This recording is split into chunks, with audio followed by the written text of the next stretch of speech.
오늘 함께 묵상할 본문은 누가복음 10장 1절부터 16절까지입니다.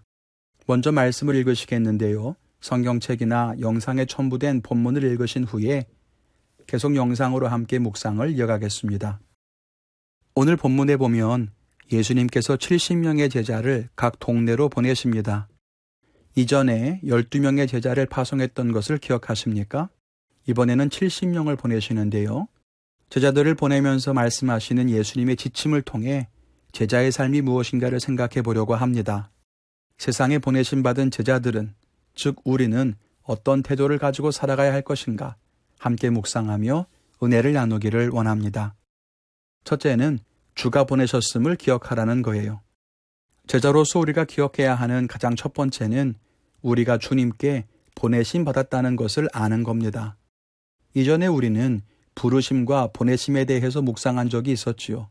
우리가 원해서 세상을 살아가는 것이 아니라 하나님께서 우리를 특별한 뜻과 계획 속에서 그곳으로 보내셨다는 사실입니다. 우리가 사랑으로 세상을 섬기고 사랑과 축복의 말을 나눔으로써 세상에 하나님의 나라를 세워가야 할 것입니다. 그것이 하나님께서 우리를 보내신 뜻이기 때문입니다. 둘째로는 동역자와 함께 하라는 거예요. 예수님께서 70명의 제자를 보내실 때에 둘씩 짝을 지어 보내셨습니다.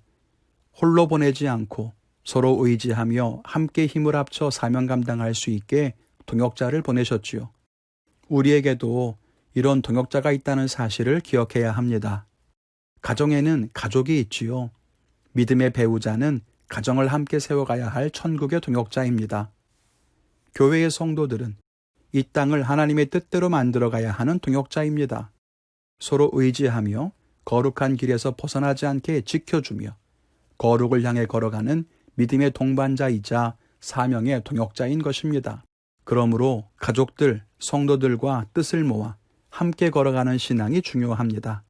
셋째는 필요를 염려하지 말라는 것입니다. 주님은 제자들을 보내시면서 전대나 배낭이나 신발을 가지지 말라고 하십니다. 그런데 이런 것들이 여행을 하는데 꼭 필요한 거 아니겠습니까? 그런데도 주님은 그것을 준비하지 말라고 하십니다. 왜요? 삶에 필요한 것은 하나님께서 채우실 수 있기 때문입니다. 무엇을 먹을까, 무엇을 마실까 염려하지 말라고 하신 이유도 같은 맥락일 겁니다. 하나님께서는 우리에게 무엇이 필요한지를 아시고 그것을 능히 채워주실 수 있습니다. 생활에 대한 염려 때문에 믿음의 길을 걸어갈 수 없다는 것은 거짓말입니다. 그것은 가시던 불처럼 우리의 성장을 가로막는 장애일 뿐이지요. 그러므로 필요는 하나님께 맡기고 사명 감당하는 것이 지혜로운 일입니다. 넷째는 사명을 다할 때까지 멈추지 말라는 것입니다. 4절에 보면 마을로 가는 길에서 아무에게도 인사를 나누지 말라고 하십니다. 이는 예의 범절에 대한 지침이 아니라 사명을 위해 가는 동안 지체하지 말라는 뜻이죠. 우리의 관심을 끄는 일들, 우리의 마음과 생각을 사로잡는 일들이 왜 없겠습니까? 그런 일들에 신경 쓰기 시작하면 사명은 뒤로 밀릴 수밖에 없습니다. 우리 주변을 정리하고 사명을 우선순위에 두어야 하는 이유가 여기에 있습니다. 다섯째로는 평안을 빌라는 거예요. 어느 집에 들어가든지 평안을 빌라고 하십니다. 결국 하나님께서 우리에게 맡기신 사명은 평안을 전하는 것입니다. 우리는 두려움을 심어주기 위해서 혹은 싸움을 일으키기 위해서 부름받은 것이 아니라 평화를 전하며 사랑을 나누기 위해 부름받았음을 알아야 합니다. 여섯째는 주시는 것을 감사히 받으라는 겁니다. 7절에 보면 들어간 집에서 주는 것을 먹고 마시라고 하셨습니다. 무엇을 얻든지 하나님께서 주신 것을 감사히 받으며 자족하는 마음을 잃어버리면 안 되겠습니다. 자족이란 단순하게 주어진 것에 맞춰 적응하며 살라는 말이 아니지요. 자족은 내가 받은 모든 것이 은혜임을 고백하는 것이며 그렇기에 주신 은혜에 감사하며 참 만족을 누리는 것입니다. 사명자는 이런 태도를 가져야 한다는 것을 잊어서는 안 될 것입니다. 7번째로 더 나은 환경을 찾아다니지 말라는 것입니다. 자족에 대한 이야기를 했지만 주님은 7절에 이 집에서 저 집으로 옮기지 말라고 하셨습니다.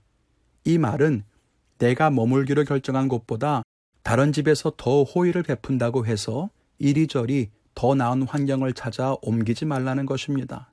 우리는 늘 지금보다 더 나은 환경을 찾아 옮기는 것을 당연하게 생각하지만 주의 제자는 환경의 좋고 나쁨이 아니라 하나님의 뜻을 따라 움직일 수 있어야 합니다.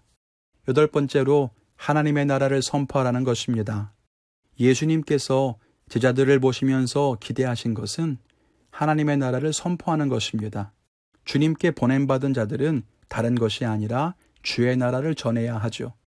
자기의 영광을 드러내는 것도 아니고 옳고 그름을 따지며 선악을 헤아리는 것도 아닙니다. 진정한 하나님의 나라가 무엇인지 선포하며 하나님 나라를 살아가는 백성이 무엇인지 세상에 보여주어야 하는 것이 제자의 삶입니다. 9번째로는 결과에 연연하지 말라는 것입니다.